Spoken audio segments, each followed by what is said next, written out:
The trauma of anti-blackness in America. A look at the 19th century. Next slide, please. While the ancient roots of anti-blackness and racism lie in deep antiquity, the time 10 to 12,000 years ago, when cities, city-states, and early civilizations pitted themselves against our hunter-gatherer and nomadic ancestors, it was booted up with the Judeo-Christian Islamic curse on the children of Ham, and was sent into overdrive with the addition of capitalism and early industrialism. The 19th century in America defines it the most. Next slide, please. Two historical events are critical to its proliferation. One, the invention of the cotton gin by Eli Whitney. The second is the end of the transatlantic slave trade. Next slide, please. Eli Whitney invented the cotton gin in 1793. It greatly increased the speed of removing cotton seeds and allowed for cotton production to increase exponentially. Next slide. The textile mills in England wanted more and more cotton. The ever-present need and improved cotton production helped solidify and increase the need for African slaves in the southern United States. Next slide. The second major event was the ending of the transatlantic slave trade in 1808. This was the official end. The last actual slave ship captured was in 1887, headed to Brazil. And if you look at this photo carefully, it has a lot that it is saying a lot. It's one of the few photos where you have Muslim slaves photographed. You see on the left there, standing, fully clothed. And then on the floor, you have one of the few photographs of children in the middle passage who are all on the floor there. Next slide, please.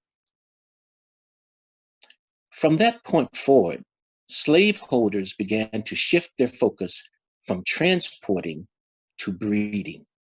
This began the trans-American slave trade. And this photo to the left at the top there, it shows 4 generations. And it kind of debunks the myth that African slaves did not put family at a premium. They did everything possible to maintain, sustain, and to keep their families intact. Next slide, please. Next slide. The trans-American slave trade entailed shipping enslaved Africans from Virginia and Maryland to all points south and west. The Carolinas, Georgia, Alabama, and the West at that time would have been considered Arkansas, Louisiana, and Texas. Next slide, please. It was called Sold Down South or Sold Down River. It was most dreaded as it was the second separation of families. Next slide. At this time, the shock and horror of slavery is already several layers thick, and it's broken into 2 broad categories. The first is their personal experience. The second is witnessing the collective experience of loved ones either being captured or left behind. Next slide, please. On an individual level, the first layer of trauma is often the intertribal or European conflict that resulted in their capture. That could be characterized as the trauma of being captured. Next slide. Then there was the march, the arduous march to the coast.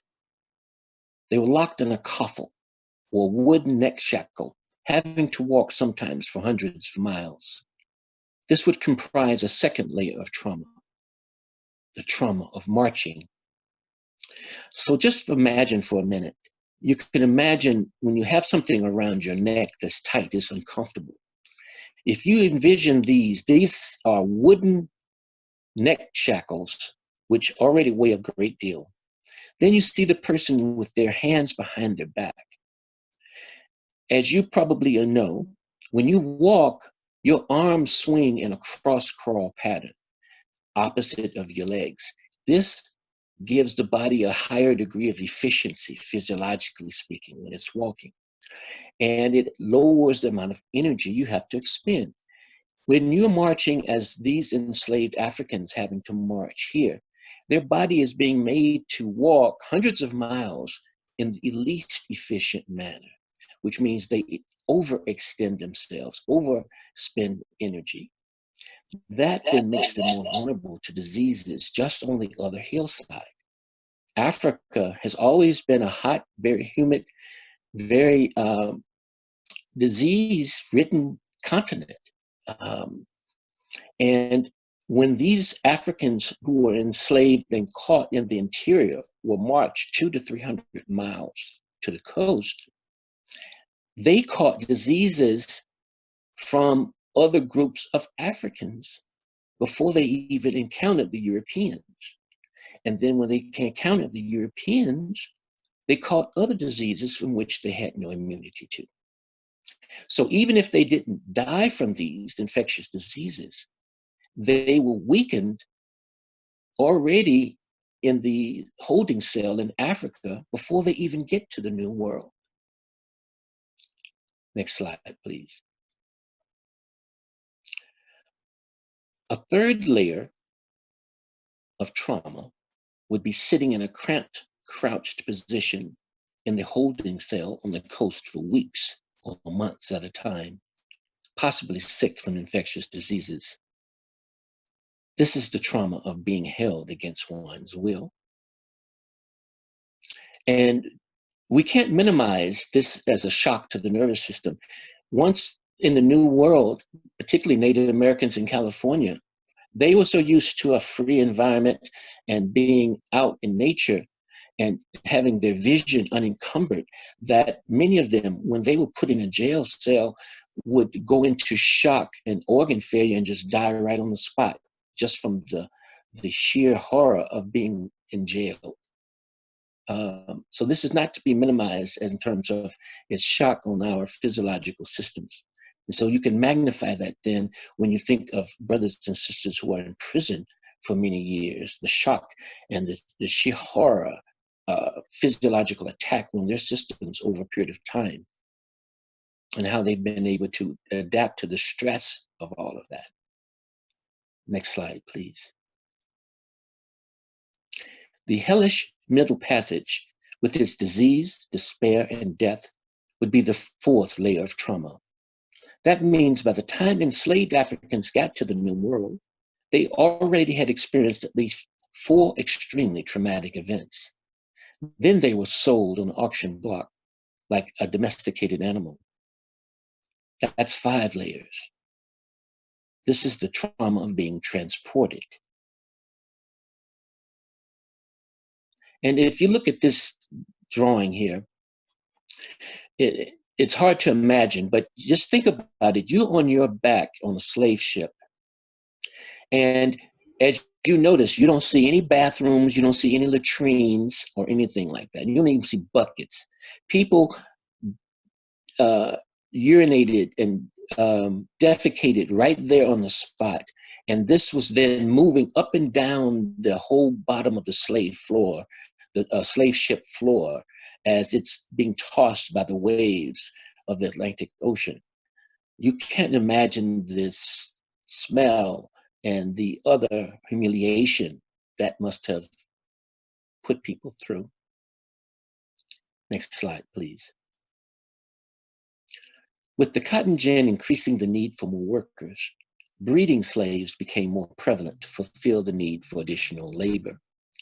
So you had people who were inspected as if you would inspect an animal. When you go to buy a horse or cow, people look inside the horse's or cow's mouth. They fondle their genitals. They look at how muscular they are. They look at every orifice. This is a human being that had to go through this type of treatment. And so you have the trauma of being sold. Next slide, please. Oh, this one's a little bit, I can't see it totally. Breeding meant that women and men were put together simply to reproduce slave children. Often this entailed sexual assault by the so-called slave masters. This too was traumatic in that it disrupted families and began their second separation. They've already been separated in Africa. Then when they get here to the New World, they make every effort to reform and form new families. And then you have those families separated. So then you have the trauma of breeding and separation. Next slide, please. The separation adds an additional layer of trauma on top of an already traumatized person. So imagine just for a minute, your husband or wife, child, mother, father, sister or brother, sold and never to be seen again. What does that feel like? Many of us have been to funerals already, so we know the pain of losing one through death. Just imagine someone being sold and you don't know where they're going. It's a horrific thought. Next slide, please. Can you imagine some of the thoughts and feelings of a mother who has had her child ripped from her bosom and sold downriver? Next slide, please. If the enslaved mother protested in any way or objected, she would be beaten in front of everyone. Enslaved Africans were rarely killed outright before emancipation because they were valuable property, but they were beaten unmercifully. At this point, there could have been as many as 7 layers of trauma. So then you have the trauma of assault. And each one of those scars that you see on that brother's back, those are memories. Those are encoded memories and muscle memory that even this person may have responded to touch in very different kinds of ways. They could have been emotionally walled off because after beating after beating after beating, you're trying to not show as much emotion. You're trying to exert your will and stand up in the only way that you can. So it shapes your personality in a way that could make you more inward.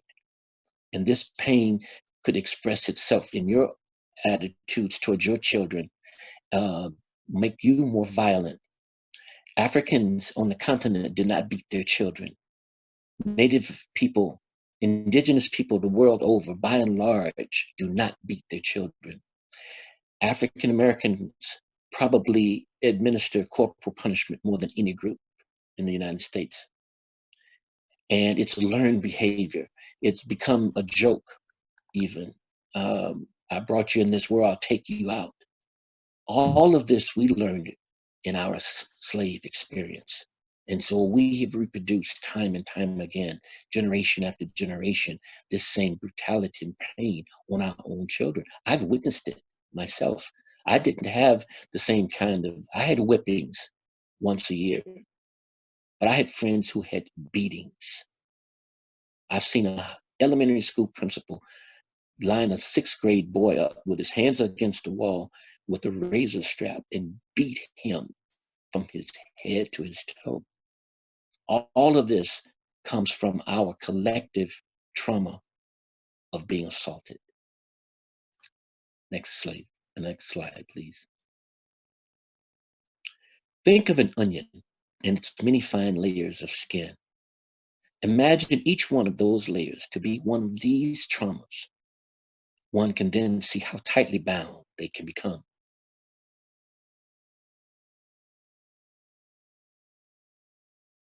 Joy DeGruy, about 20 years ago, wrote the book Post-Traumatic Slave Syndrome. And it's her perspective. It says America's legacy of enduring injury and healing. And what she did in this book was to look at the legacy of being enslaved in some of the health profiles of African Americans today. I wrote a book called Whose Future Is It? Social Control in the Health of African Americans, Boys and Men. And I attempted to give her sociological thesis a little bit more scientific and physiological teat. So I looked at epigenetics and somatics and added that to her thesis of the traumatic slave syndrome. I won't go into it in depth here, but the idea is that you could have short-term mutations within DNA based on a horrific emotional experience today that could change things such that you become, or your progeny becomes more vulnerable to certain diseases in the future. And that is part of the reason of African Americans' propensity for high blood pressure. One of the reasons: high blood pressure, heart disease, and cancer. Next slide, please. The human body is similar to an onion in that when it experiences trauma, it will attempt to extrude it like a splinter in one's finger. If you get a splinter in your finger or toe that you can't get out, over time, your body will try to push it to the surface where you can pull it out, or it will wall it off and try to digest it and assimilate it into your body tissues. The human body is similar in that it will experience this trauma. It will attempt to extrude it like a splinter in one's finger. But when that fails, it walls it off and tucks it into the layers of the subconscious, waiting to reemerge possibly later or deepen into a somatic expression of disease. Next slide, please. If an enslaved African had been captured and shipped to America in 1790, by 1823, and if female, they could have experienced at least 7 or 8 extremely traumatic events. How would that affect her health, her sense of happiness? How could this person keep hope alive? I use 1790 intentionally because through research, I have discovered, or my daughter discovered, my great-great-great-grandfather by the name of Moses McKissick was captured on the Ashanti or Gold Coast in Africa in 1790 with 3 of his brothers and shipped and sold in Raleigh, North Carolina. So I have an actual feel for my own lineage from that period at least on. And so even if he wasn't female, by that time, he could have had all these traumatic events. Next slide, please. During this time, that same enslaved woman could have undergone various forms of medical experimentation. Many Southern physicians staked their entire careers on experimenting on enslaved Africans, many who were women, and devised all kinds of fictitious diseases, performing mutilating surgeries, and exposed people to infectious diseases. This was the trauma being experimented on. Various doctors, J. Marion Sims, who's pictured up here, he's considered the so-called architect of the vagina. He got that reputation because he operated and mutilated over 30 to 40 African women. And they came up with all kinds of names.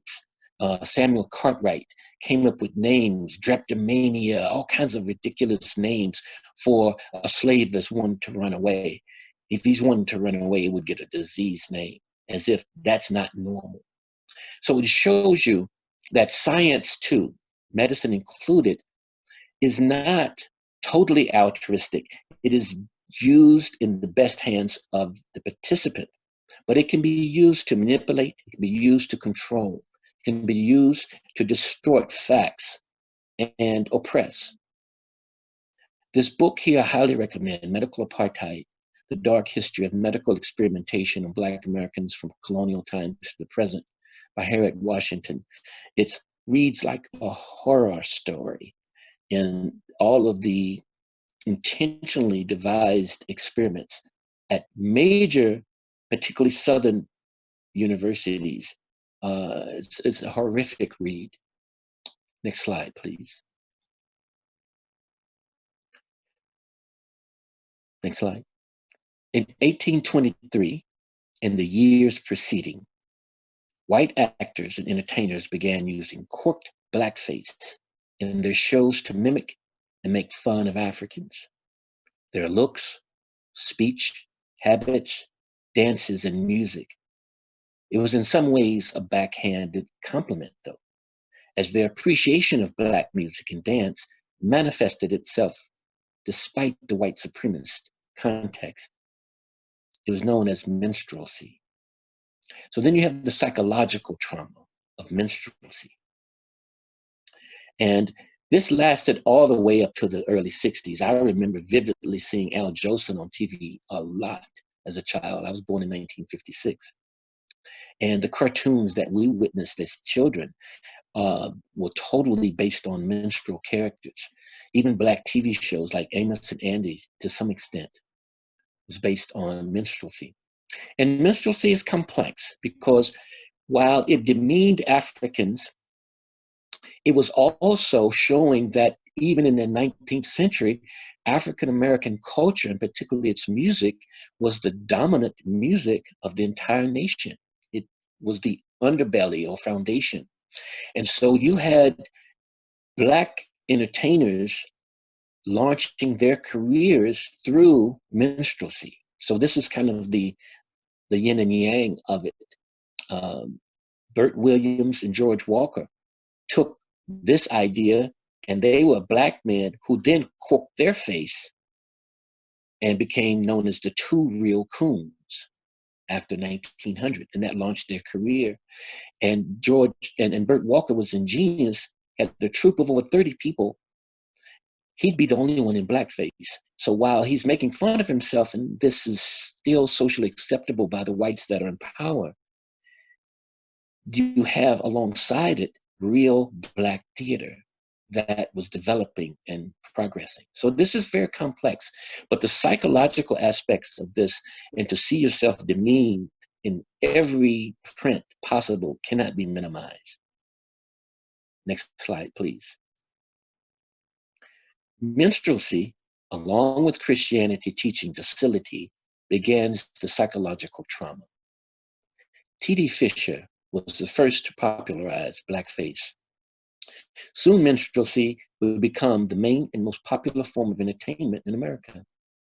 Troupes toured extensively in Europe, England, and Australia.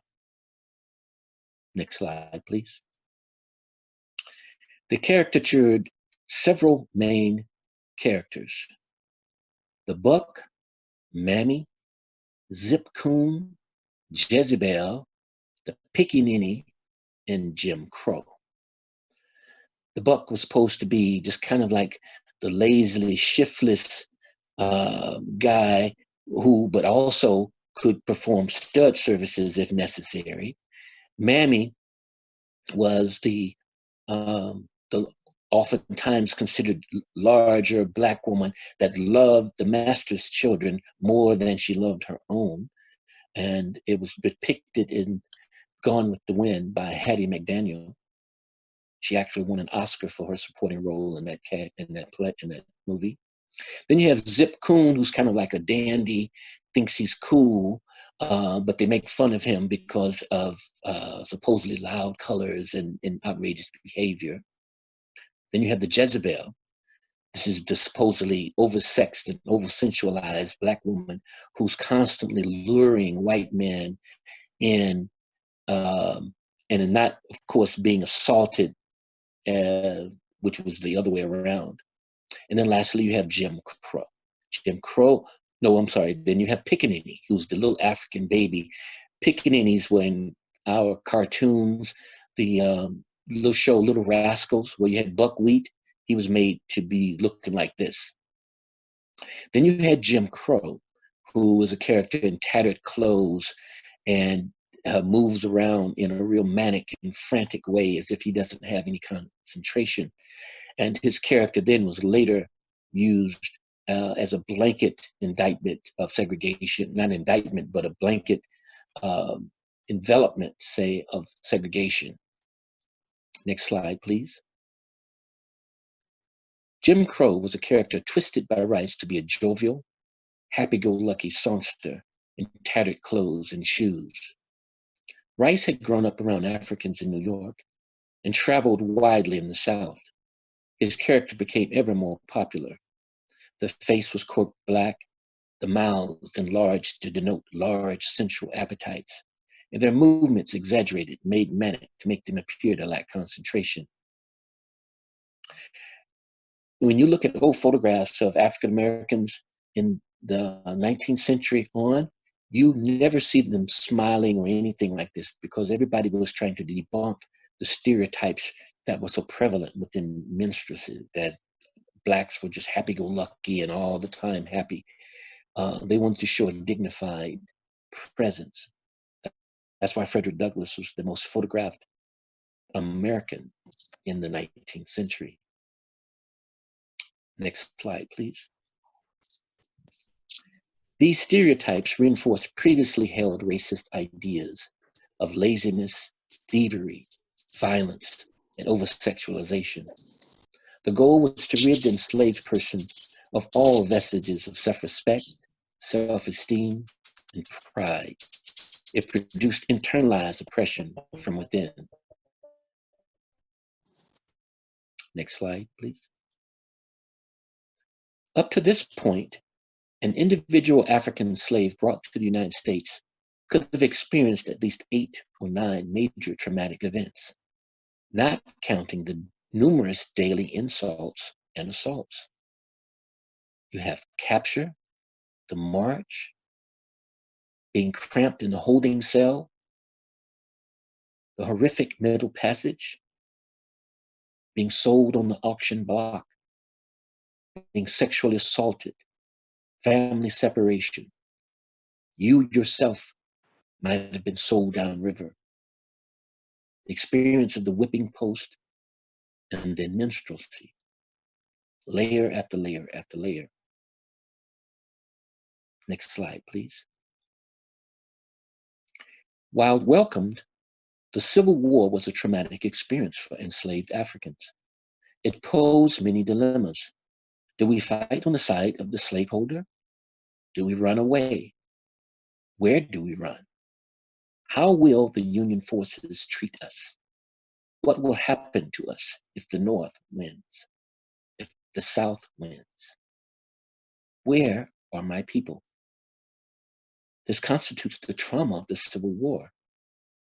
My hometown of Pine Bluff, Arkansas, which is a town of 40,000, 45,000 people now, it was liberated by Union forces in 1863. And slaves from the surrounding areas flocked to that liberated city.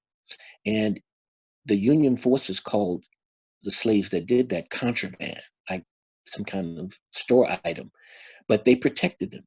And that is why my hometown today has a 65% Black majority. The entire county does. That's why there's so many Black people in central Arkansas. Next slide, please. The Emancipation Proclamation produced a happiness that may have temporarily lifted the doom and gloom of slavery. Yet, it was soon replaced with fright and terror. White vigilante groups like the Ku Klux Klan, began by Nathan Bedford Forrest in Pulaski County, Tennessee in 1866, started a murderous campaign to invoke fear by killing freedmen and women indiscriminately. Next slide, please. This was the first Klan, and it really existed and was not just focused on lynchings. It killed and brutalized and shot people from 1866 to 1871. They didn't use the cross at this time. They didn't burn a cross at this time, and they didn't dress in all white at this time. Next slide, please. Due to U.S. President Grant's insistence, The Klan was initially legislated against in the KKK Act of 1871. At this time, hearings were held and formerly enslaved persons gave testimony of the terror and horror they experienced. This is the birth of lynching, and it's described as the trauma of domestic terrorism. Officially named the Civil Rights Act of 1871, this statute is still supposedly one of the most powerful authorities with which state and federal courts may protect those whose rights are deprived. Its purpose, to enforce the 14th Amendment to the Constitution of the United States and protect Southern Blacks from the Ku Klux Klan. Next slide, please. The 19th century lynching mob cuts off ears, toes, and fingers, strips off flesh, and distributes portions of the body as souvenirs among the crowd. This is from Ida B. Wells, one of the greatest female Black journalists who fought against lynching in particular. And in this slide wants to show that although the majority of those lynched were African American men, they also lynched Native Americans. In fact, the largest group of people lynched at one time were the Santee, Sioux, or Lakota people in 1863 who were lynched all at one time for their first uprising by Abraham Lincoln. Then you have here shown Mexican men in Texas in particular were lynched. You have women that were lynched. You have poor whites who were lynched. The town of Placerville is known as Hangtown because it was so famous for lynching people. Almost undoubtedly, all of these people have one thing in common too, that they're poor. Very rarely did you have a rich white male lynched in public. Next slide, please. Despite being outlawed, the Klan regrouped and called itself Red Shirts or the White Leagues and a host of other vigilante brigade names. This too was traumatic. So the terror went on. It just wasn't in the guise or the exact name of the Ku Klux Klan. And this is actually starts the first time where Black people are actually wantonly killed. Before then, they were property, and just like you wouldn't go and shoot your horse or cow because it is cost, you wouldn't shoot a Black person who you owned at that time. But after emancipation, it was no holds barred on the violence and terror unleashed. Next slide, please. By 1866, Ed Pollard had written The Lost Cause, a revisionist history that reframed the Civil War as a fight for Southern civilization and way of life. It admitted no wrong and painted slavery as a benevolent institution. This constitutes the trauma of false propaganda, where they twist the truth. In fact, when Robert E. Lee surrendered at Appomattox, he only said that he's surrendering because the North had greater manpower and larger and more numerous cannons. He did not in any way apologize. He did not in any way state that the South was wrong and that the entire fight was essentially about slavery. So by Lee never fully admitting defeat in the real sense, this whole idea of the lost cause began to reverberate and to build. Next slide, please. During this same time period, 1866 to 1877, formerly enslaved Africans used their agency. It was known as Reconstruction. With freedom in hand and the right to vote ensured by the new 15th Amendment in 1870, Africans voted, got elected to over 1,600 offices all over the South, and sent 14 congressmen and 2 United States senators to Washington. Not until the 1970s 100 years later, will those numbers be equaled or surpassed? So an example of this is that, for instance, in 1867, right after the first act that allowed them to vote was passed, 1% of Black men were registered to vote. By the end of that year, 80-something% had registered to vote, and 500,000 voted for U.S. Grant in the presidential election of 1868. And that's what put him over on the top. Over here to the left, too, at the bottom, you have Hiram Revels. These people's kids and grandkids reverberated and went out into the world, and they've affected a lot of things all into the 20th century. Hiram Revels' grandsons, Horace Caton, wrote Black Metropolis on Chicago, and his other son, Revels Caton, was a major union organizer out here in California. I met him years ago. Next slide, please. But as soon as Reconstruction could fully be implanted and enjoyed, the white South regained control and began to implement Black codes. The Black codes instituted unfair voting laws, vagrancy statutes, and convict leasing. Black codes meant they could only, for the most part, be farmers or servants.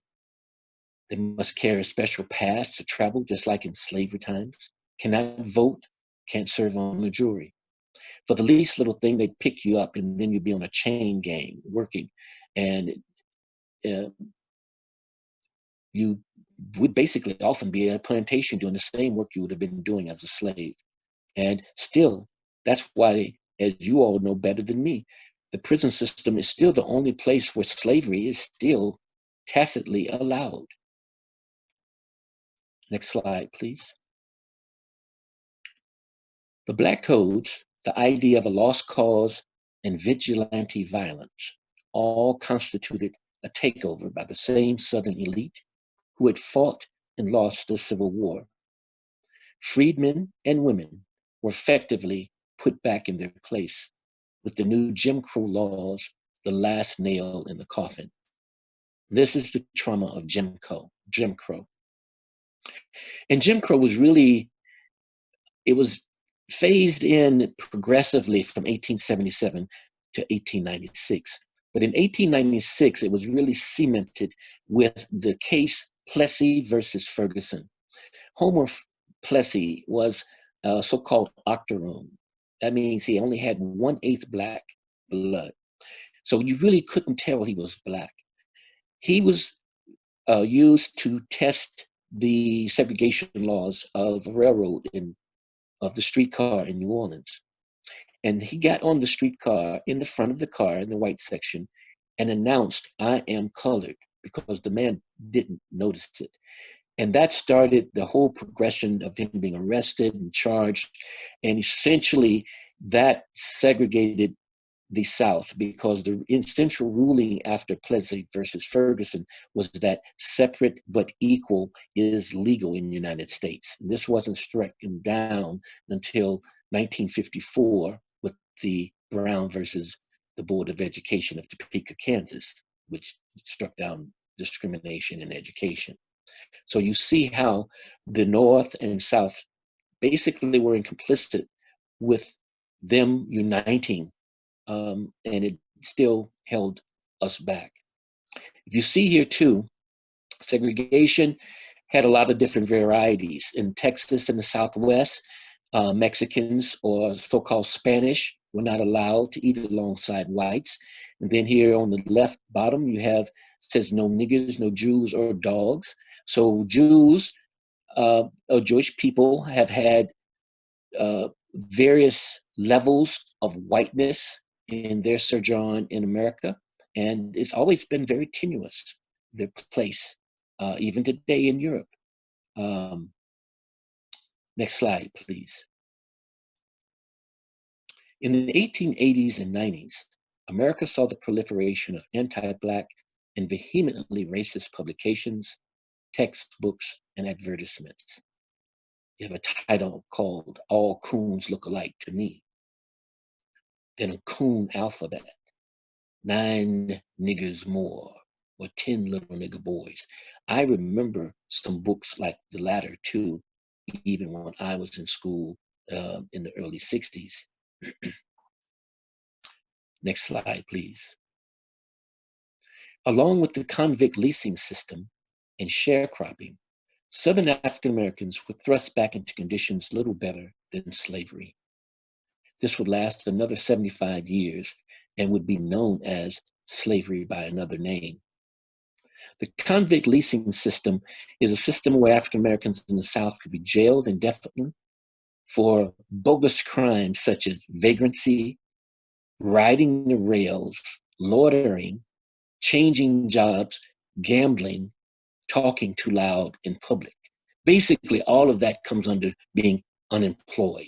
If you're unemployed, you could be picked up and accused of anything, and then your labor be sold out for free. I remember seeing brothers that looked just like this on the side of a road. We'd say, oh, there's a chain gang. Sam Cooke had a song on the chain gang when we were young. So I wanted to say this is not that long ago and still exists in certain parts. If you go down to Angola prison in Louisiana, there's a big plantation. They're out in the field. Next slide, please. Once the Daughters of Confederacy was established in 1894, they began erecting Confederate statues all over the South. The South reestablished its rule. In my hometown of Pine Bluff, again, there was a statue commemorating a Confederate soldier and spy on my high school campus. In 1973, the seniors, I was a junior that year, the seniors defaced it, so they moved it to the courthouse. I and a group of my friends wrote a letter just recently, and in conjunction with the city council person there, they were already in motion to move it. We just got that statue removed, and this is 2020. And they moved it 30 miles below my hometown to a Confederate cemetery in Sulphur Springs, Arkansas. Next slide. Thank you. This period became known as the nadir of race relations in America. It's a low point. Nearly 5,000 African Americans were lynched between 1877 and 1950. And it was not until 2020 that Congress passed an anti-lynching law. Hordes of Americans flocked to ceremonial lynchings and bought body parts as souvenirs. Mexicans, Native Americans, and poor whites were lynched too. This is the trauma of spectacle lynchings. Now, when you look at the photograph in the middle there, you have a man holding hands with a woman. They are on a date at a lynching, at a spectacle lynching. You have women, you have children, you have people dressed up even that would come out for a lynching just as if we would go to a ball game. These types of things have never been really addressed. We've never had a truth and reconciliation hearings where people said that, well, just like I have stories of my grandfather in civil rights and standing up and doing certain things, people who were at this lynching, they had stories too. Those stories will pass down in their families. Now, just because they're not written and published or people are not proud of these stories doesn't mean that they don't reverberate. And in some instances, it may have converted some people when they heard the horrific tales of their ancestors or found out that members of their family were members of the Ku Klux Klan. The sister who was just on television the other night, Carolyn Randall, who wrote Lucy Redux, admitted that Edmund Pettus is one of her ancestors, her great-great-grandfather. Next slide, please. The Confederacy, next slide, please. The Confederacy as a concept and ideology was actually birthed during this time. This is when it was really embraced by the masses of Southerners and why the battle around monuments is so emotionally charged today. We have to realize when the Civil War started, the poor white people of the South, many of them were ambivalent. First off, they were the ones that were going to have to fight and die in the war, so they didn't appreciate that. Then second, many of them didn't own slaves, so they really weren't concerned as much about the slavery issue as the white elite of the South. It was only after the end of the Civil War, when the Northern soldiers were occupying the South, that a mass level of resentment became prevalent, and that resentment was been able to or be organized along with the lost cause idea. And it is through that whereby the entire South, poor and wealthy, began to embrace this idea of the Confederacy. And that is what has been passed down and what is so emotionally charged today around these monuments. And this was proliferated into popular culture. Here you see the Birth of a Nation film, which was shown in the White House by Woodrow Wilson in 1915. And it basically is a refurbishment of the Klan. After the Klan by name had died down a great deal, but once this film was shown and acknowledged, and it was also technically the greatest film ever made by W.D. Griffiths, the Klan began to adopt the symbols in the movie. Up to that point, they didn't ever burn crosses. They started burning crosses. They started wearing all white. They started having a much more ceremonial regalia and all of these various names, Grand Wizard and different things. So you see how popular culture, even at that time, was complicit in this Confederate myth. Below there, you see the Union soldiers. They started having meetings and reminiscing about old times when they were fighting. And so you saw the nation coming together basically at the expense of Reconstruction and the freed men and women. Next slide, please. By 1900, African Americans had endured nearly 250 years of slavery, plus another 33 years of slavery by another name, brief happiness in Reconstruction and enactment of key legislation, all to be faced with nearly 70 more years of segregation, murder, and disenfranchisement. In addition, each individual could have experienced at least 10 traumatic events. Next slide, please. Yet, African Americans, through their own agency, help from allies, and their emphasis on education, managed to still make strides toward making America a real democracy. You have pictured here the lower left. This is the Niagara Movement, a meeting led by William Monroe Trotter and W.B. Du Bois in 1906. They met to form an organization. Then you have up here, there's a cover of the Crusader magazine, which was put out by Cyril Briggs. Then you have to the right, you have Marcus Garvey of the Universal Improvement Association. At one point, Garvey had organized almost 5 million African Americans, and he popularized the whole idea of doing for self and even going back to Africa. And then you have down at the bottom here, you have the NAACP, which was organized in 1909, which was integrated, but utilized legislation to advance the cause. You also had the Harlem Renaissance of the 20s.